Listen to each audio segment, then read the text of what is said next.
परिचय। अरे अमित, तुम क्या कर रहे हो? कुछ भी नहीं पिताजी, मुझे आपसे कुछ पूछना है। हाँ हाँ, पूछो। पिताजी, हमारे देश की जनसंख्या वृद्धि दर क्या है? अच्छा प्रश्न है बेटा। हम अवकलज का उपयोग करके वृद्धि दर का पता लगा सकते हैं। हम वृद्धि दर निकालने में अवकलज का उपयोग कैसे कर सकते हैं पिताजी? क्या तुम इसके बारे में और अधिक जानना चाहते हो? हाँ पिताजी।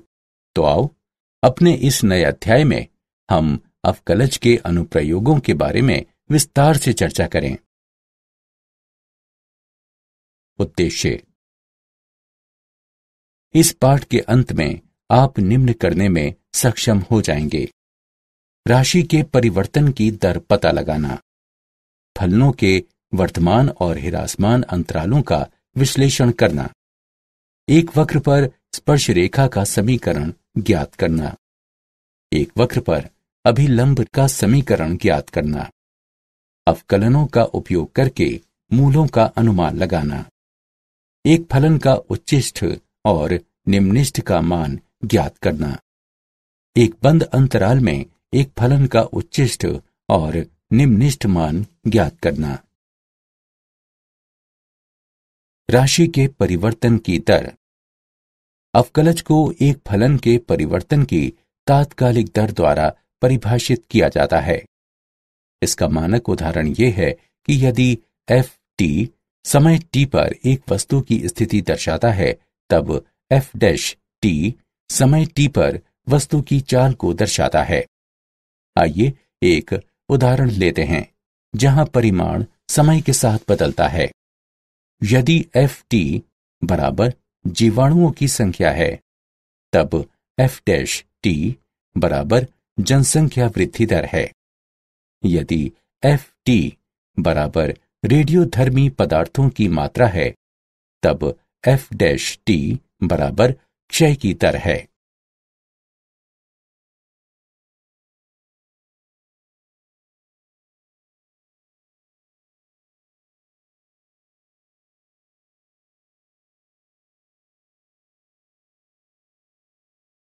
उदाहरण: धातु की एक वर्गाकार चादर की भुजा 3 सेंटीमीटर प्रति मिनट की दर से बढ़ रही है।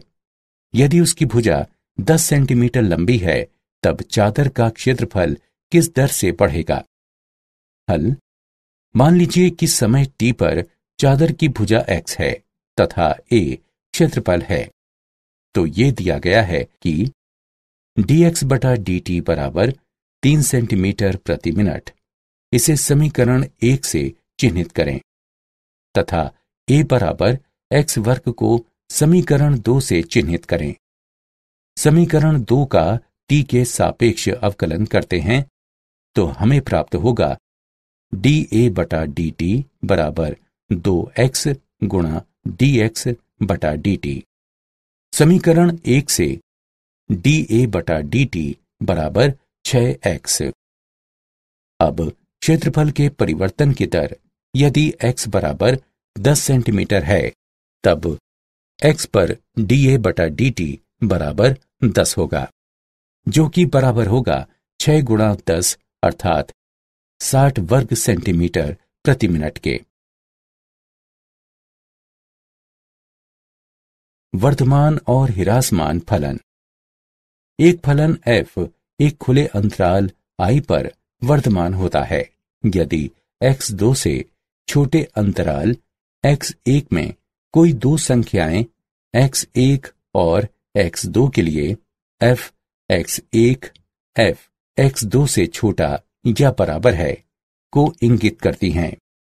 एक फलन f एक खुले अंतराल I पर ह्रासमान होता है यदि x2 से छोटे अंतराल x1 में कोई दो संख्याएं x1 और x2 के लिए f x1 f x2 से बड़ा या बराबर है को इंगित करती हैं।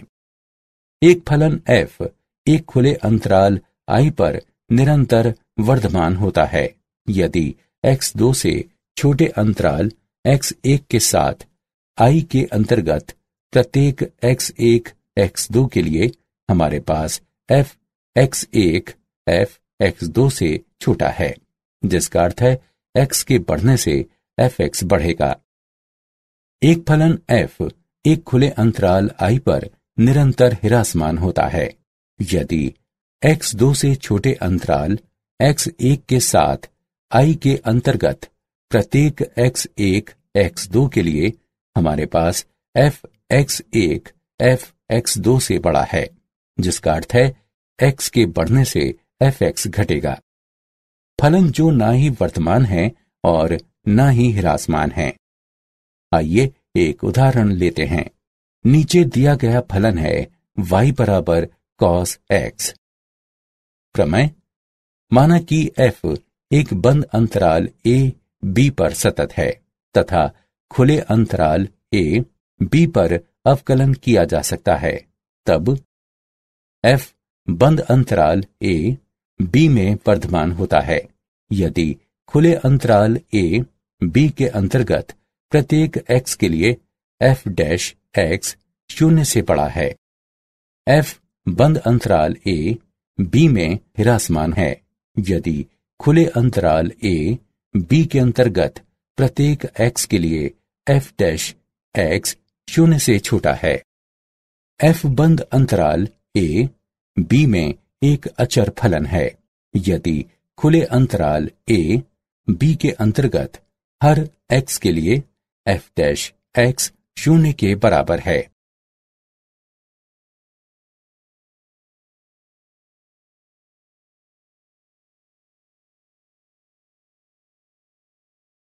उदाहरण: a का मान ज्ञात कीजिए जिसके लिए fx बराबर x वर्ग घटा 2ax जमा 6 निरंतर वर्तमान हो जब x 0 से बड़ा है। हल: हमें ज्ञात है fx बराबर x वर्ग घटा 2ax जमा 6।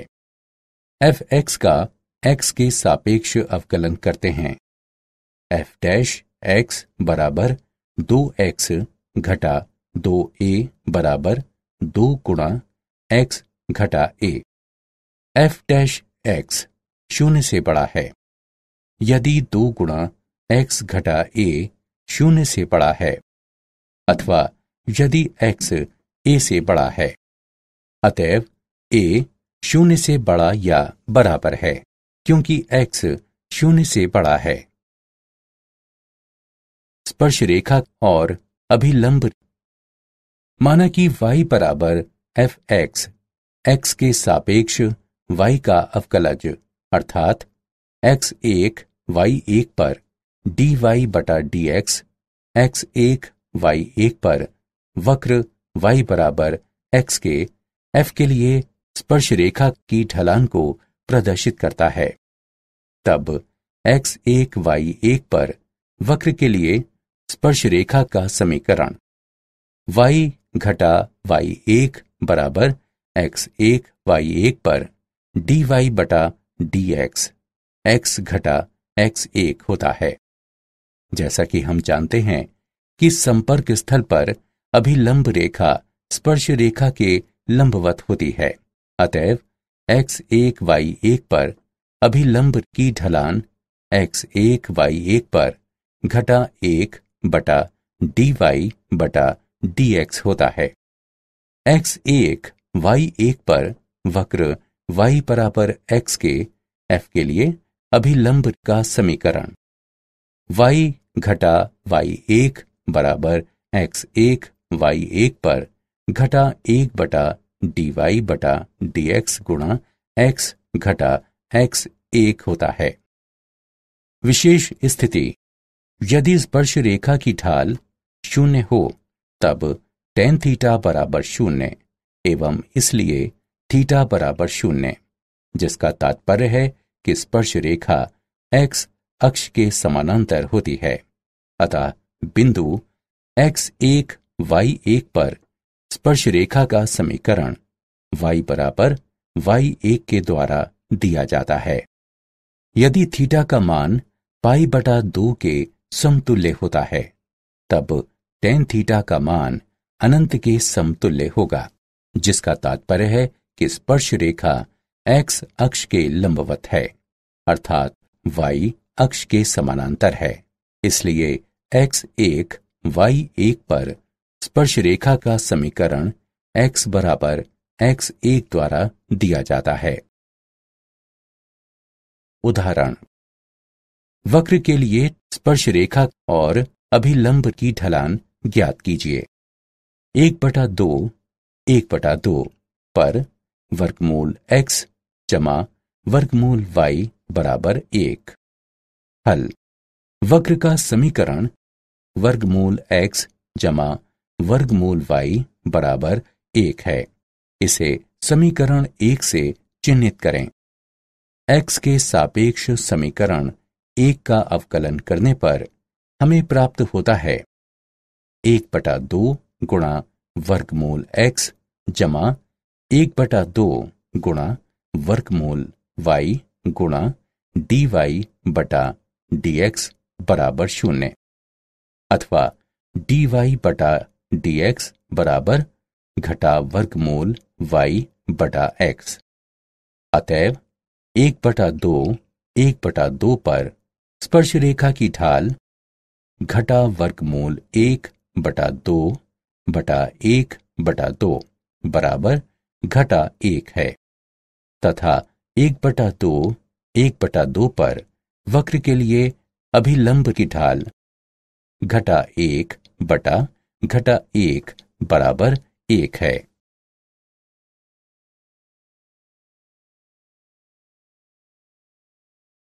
सन्निकटन। x के सापेक्ष fx का अवकलज इस प्रकार परिभाषित किया जाता है। f डैश x लगभग fx जमा डेल्टा x घटा fx बटे डेल्टा x के बराबर है।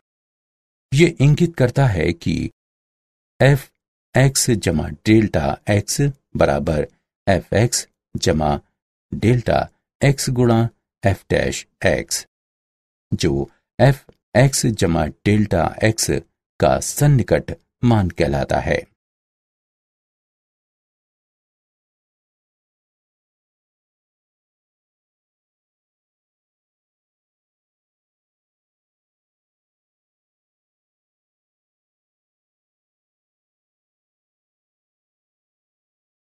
उदाहरण, अवकलन का उपयोग करते हुए 9996 के चतुर्थ मूल का सन्निकट मान ज्ञात कीजिए। हल, हम जानते हैं कि 9996 बराबर है 10,000 घटा 4 के, जो कि बराबर होगा 10 की घात 4 घटा 4 के। चलिए, माना कि x बराबर 10 की घात 4 और डेल्टा x बराबर घटा 4 है। अतएव x जमा डेल्टा x बराबर 9996 होगा। माना कि y बराबर x की घात 1/4, जो कि बराबर है 10 की घात 4 गुणा 1/4 के, जो बराबर होगा 10 के। अतएव dy बटा dx बराबर है 1/4 गुणा x की घात घटा 3/4 के। अतएव y जमा डेल्टा y बराबर डेल्टा x गुणा dy बटा dx जमा y है। अब इस सूत्र में मान रखने पर हमें 9996 का चतुर्थ मूल बराबर घटा 4 गुणा 1/4 गुणा x घात 3/4 जमा 10 प्राप्त होगा। इसकी गणना करके हल करने पर हमें 9.999 प्राप्त होगा। अतः 9996 के चतुर्थ मूल का सन्निकट मान 9.999 है। उच्चिष्ठ और निम्निष्ठ। एक फलन का उच्चिष्ठ मान वो होता है जो बिंदु के पास बिंदु के दोनों तरफ किसी भी अन्य मान से अधिकतम होता है। इसे सापेक्ष उच्चिष्ठ कहा जाता है। सापेक्ष उच्चिष्ठ, माना कि fx फलन एक वास्तविक मान वाला फलन है तथा f(x) के प्रांत में c एक अभियंतर बिंदु है, तब x बराबर c पर f(x) एक सापेक्ष उच्चिष्ट कहलाता है। यदि h के सभी धनात्मक तथा ऋणात्मक मानों के लिए जहां fc f ऑफ c जमा h से बड़ा है पर्याप्त छोटा हो। एक फलन का निम्निष्ठ मान वो होता है जो बिंदु के ठीक पास बिंदु के दोनों तरफ किसी भी अन्य मान से निम्नतम होता है। इसे सापेक्ष निम्निष्ठ कहा जाता है। सापेक्ष निम्निष्ठ माना कि f(x) फलन एक वास्तविक मान वाला फलन है तथा f(x) के प्रांत में c एक अभियंतर बिंदु है, तब x बराबर d पर f(x) एक सापेक्ष निम्निष्ठ कहलाता है। यदि h के सभी धनात्मक तथा ऋणात्मक मानों के लिए जहां ft f ऑफ d जमा h छोटा है पर्याप्त छोटा हो।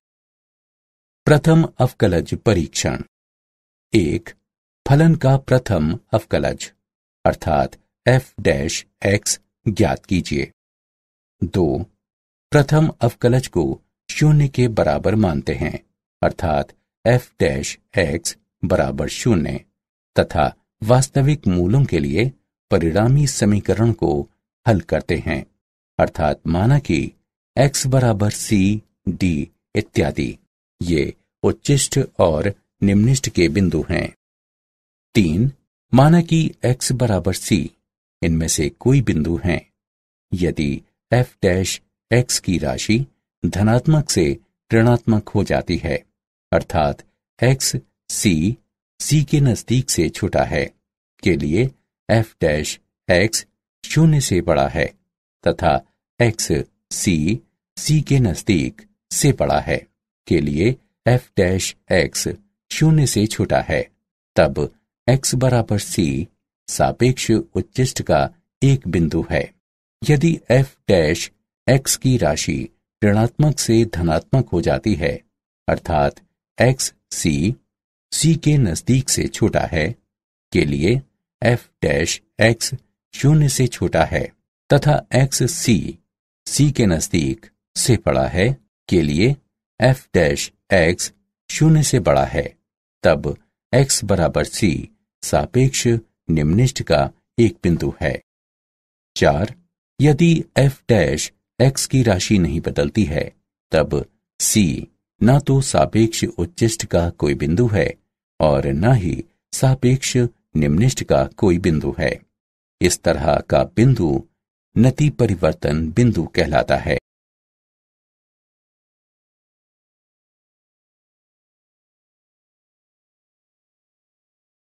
उच्चिष्ट और निम्निष्ठ। द्वितीय अवकलज परीक्षण। माना कि f अंतराल I पर परिभाषित एक फलन है तथा c I के अंतर्गत आता है। माना कि f c पर 2 बार अवकलनीय है, तब x बराबर c के सापेक्ष उच्चिष्ट का एक बिंदु है। यदि f(c) बराबर 0 तथा f"c 0 से छोटा है, fc का मान f के सापेक्ष उच्चिष्ट मान होता है। x बराबर c सापेक्ष निम्निष्ठ का एक बिंदु है। यदि f(c) बराबर 0 हो तथा f"c 0 से बड़ा हो, fc का मान f का सापेक्ष निम्निष्ठ मान होता है। परीक्षण विफल हो जाता है यदि f(c) बराबर 0 है तथा f"c बराबर 0 है।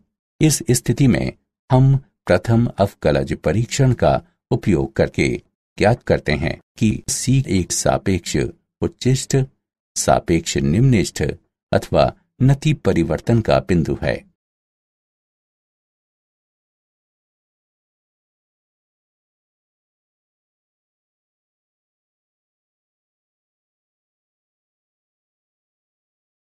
एक बंद अंतराल में फलन का उच्चिष्ट और निम्निष्ठ मान। फलन का उच्चिष्ट मान।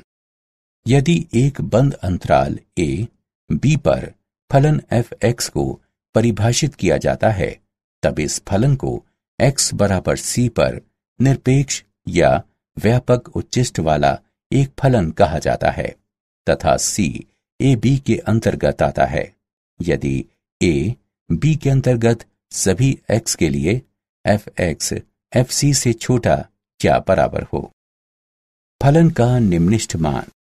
यदि एक बंद अंतराल a b पर एक फलन f(x) को परिभाषित किया जाता है, तब इस फलन को x बराबर d पर एक निम्निष्ठ वाला फलन कहा जाता है तथा d a b के अंतर्गत आता है यदि a b के अंतर्गत सभी x के लिए f(x) ft से बड़ा या बराबर हो। प्रमेय। माना कि f एक बंद अंतराल I बराबर a b पर एक सतत फलन है, तब f निरपेक्ष उच्चिष्ट मान होता है तथा f I में कम से कम एक बार इसे ग्रहण करता है। इसके अलावा f निरपेक्ष निम्निष्ठ मान होता है तथा f I में कम से कम एक बार इसे ग्रहण करता है। प्रमेय।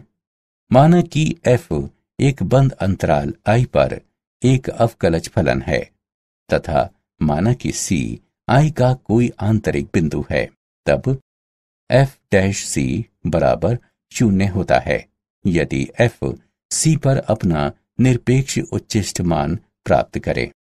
f' c बराबर 0 होता है यदि f c पर अपना निरपेक्ष निम्निष्ठ मान प्राप्त करे।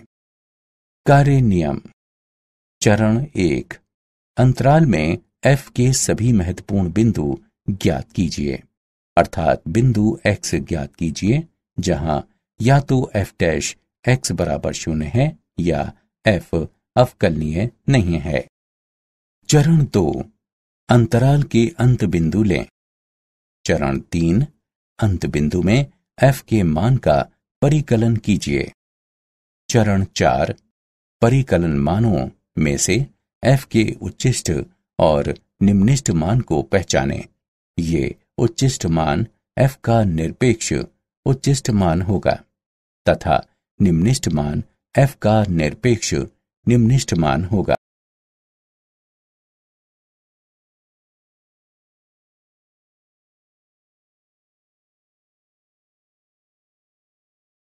उदाहरण। प्रथम अवकलज परीक्षण का उपयोग करते हुए फलन f(x) बराबर 2x घन घटा 9x वर्ग घटा 24x के लिए सापेक्ष उच्चिष्ट और सापेक्ष निम्निष्ठ बिंदुओं को ज्ञात कीजिए। हल। हम निम्न फलन को हल करके 6 गुणा x वर्ग घटा 3x घटा 4 प्राप्त करेंगे। अब हम समीकरण का गुणनखंड इस प्रकार कर सकते हैं। 6 गुणा x घटा 4 गुणा x जमा 1। f' बराबर 0 ये इंगित करता है कि x बराबर 4 x बराबर घटा 1 है। अब जब x बराबर 4 है, तब x 4 से छोटा है। ये इंगित करता है कि f' 0 से छोटा है। x 4 से बड़ा है। ये इंगित करता है कि f' 0 से बड़ा है। अतएव x बराबर 4 पर f(x) सापेक्ष निम्निष्ठ है। जब x बराबर घटा 1 है, तब x घटा 1 से छोटा है। ये इंगित करता है कि f' 0 से बड़ा है। x घटा 1 से बड़ा है। ये इंगित करता है कि f' 0 से छोटा है। अतएव x बराबर घटा 1 पर f(x) सापेक्ष उच्चिष्ट है।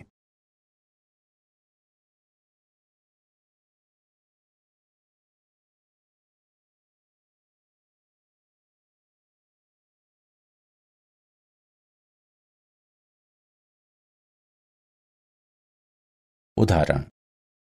एक 20 सेंटीमीटर लंबे तार को दो भागों में किस तरह विभाजित किया जाना चाहिए कि यदि एक भाग को वर्ग में तथा दूसरे भाग को वृत्त में इस तरह मोड़ा जाता है कि उन दो समतल आकृतियों के क्षेत्रफल का योगफल निम्नलिखित हो। हल। माना कि एक भाग x है, तब दूसरा भाग 20 घटा x होगा। माना कि x वर्ग का परिमाप है तथा 20 घटा x वृत्त की परिधि है, तब कुल क्षेत्रफल होगा a बराबर x बटा 4 संपूर्ण वर्ग जमा पाई गुणा 20 घटा x बटा 2 पाई संपूर्ण वर्ग है, जो कि बराबर होगा x वर्ग बटा 16 जमा 20 घटा x वर्ग बटा 4 पाई के। अतएव dA बटा dx बराबर x बटा 8 घटा 20 घटा x बटा 2 पाई। चरम मानों के लिए dA बटा dx बराबर 0।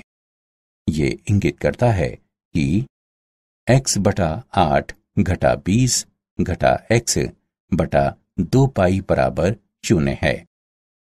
ये इंगित करता है कि पाई गुणा x घटा 80 जमा 4x बराबर 0। ये इंगित करता है कि x बराबर 80 बटा पाई जमा 4। इसके अलावा d2a बटा dx वर्ग बराबर 1 बटा 8 जमा 1 बटा 2 पाई 0 से बड़ा है।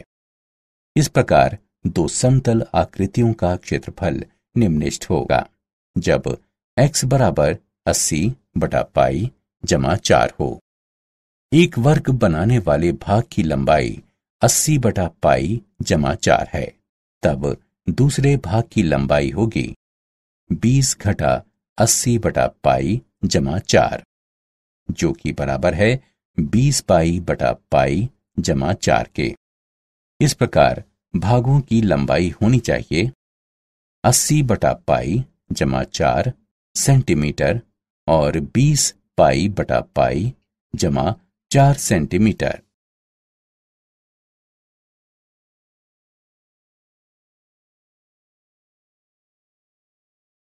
क्या आप जानते हैं सर आइजैक न्यूटन ने अवकलज के विकास में बहुत बड़ा योगदान दिया है।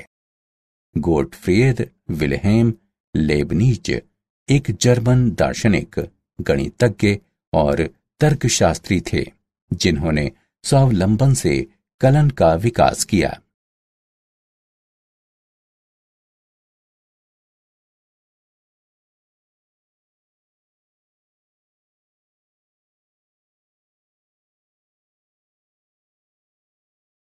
सारांश। आइए हमने जो कुछ सीखा है उसे संक्षेप में दोहराएं। एक अवकलज को इस तरह से परिभाषित किया जा सकता है कि ये एक फलन की तात्कालिक परिवर्तन की दर देता है। फलन f एक खुले अंतराल i पर वर्तमान होता है यदि x2 से छोटे अंतराल x1 में कोई दो संख्याएं x1 और x2 के लिए fx1 fx2 से छोटा या बराबर है को इंगित करती हैं।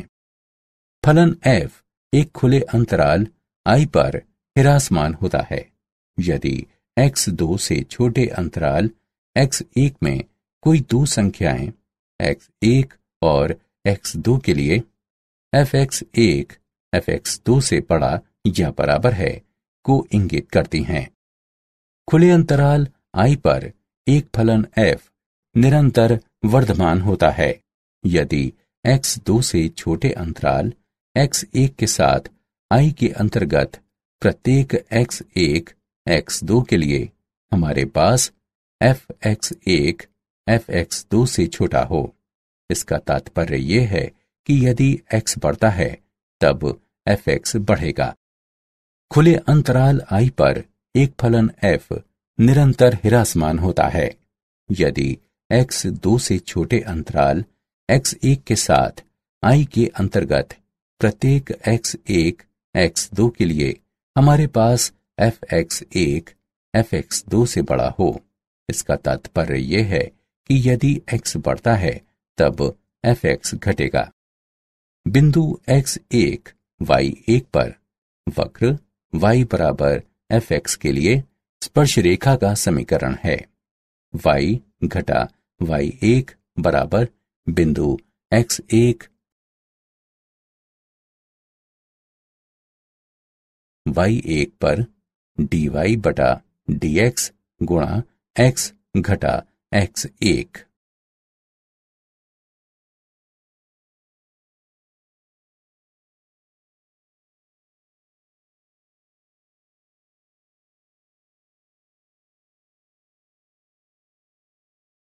बिंदु x1 y1 पर वक्र y बराबर fx के लिए अभिलंब का समीकरण है। y घटा y1 बराबर बिंदु x1 y1 पर घटा 1 बटा dy बटा dx गुणा x घटा x1। fx जमा डेल्टा x का निरपेक्ष मान है fx जमा डेल्टा x गुणा f डैश x। माना कि फलन fx वास्तविक मानों वाला फलन है तथा c fx के प्रांत में कोई आंतरिक बिंदु है, तब fx को x बराबर c पर एक सापेक्ष उच्चिष्ठ कहा जाता है। यदि h के सभी धनात्मक और ऋणात्मक मानों के लिए जहां fc जमा h से बड़ा हो पर्याप्त छोटा हो। माना कि फलन fx एक वास्तविक मानों वाला फलन है तथा c fx के प्रांत में कोई आंतरिक बिंदु है, तब x बराबर d पर fx को एक सापेक्ष निम्निष्ठ कहा जाता है।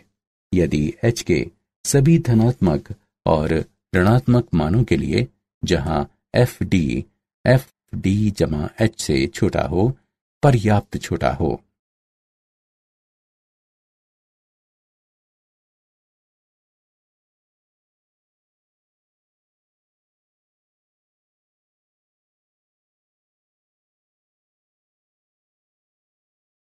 यदि fx एक बंद अंतराल a b पर परिभाषित कोई फलन है, तब x बराबर c पर इस फलन को निरपेक्ष उच्चिष्ठ कहा जाता है तथा c a b के अंतर्गत आता है।